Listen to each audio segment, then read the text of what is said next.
Metro North commuters are hoping today will be a whole lot better on the rails than yesterday. The building collapses down in East Harlem suspended service for most of the day, and when the train finally did start rolling, there were long lines to get a seat. News 8's Stephanie Simone talked to passengers this morning. The commuter ritual, and yesterday this ritual was brought to a halt. Yesterday I was on the train that I guess would have been just behind the explosion. Everyone got off the train and was just standing there looking at the plumes of smoke going up and not really knowing what to do.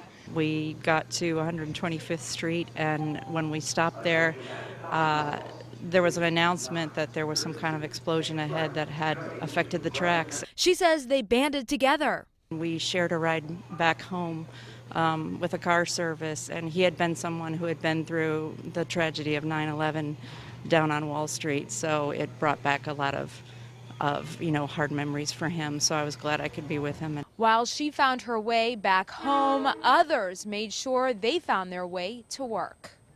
In my mind, if the subway was still open, that was an indication that it wasn't an extreme emergency or something that was really wrong. And so it just sort of went on the way to work.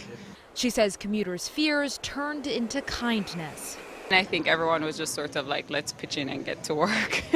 And people were sort of trying to crack the tension, making jokes. And everyone is in good spirits about it, though. That was the nice thing about it, at least from our side of it. My heart just goes out to all those people that I know spent, the night with no home last night to go home to, and hope that they're all finding their way. Knowing a wait home is nothing compared to what was lost in East Harlem.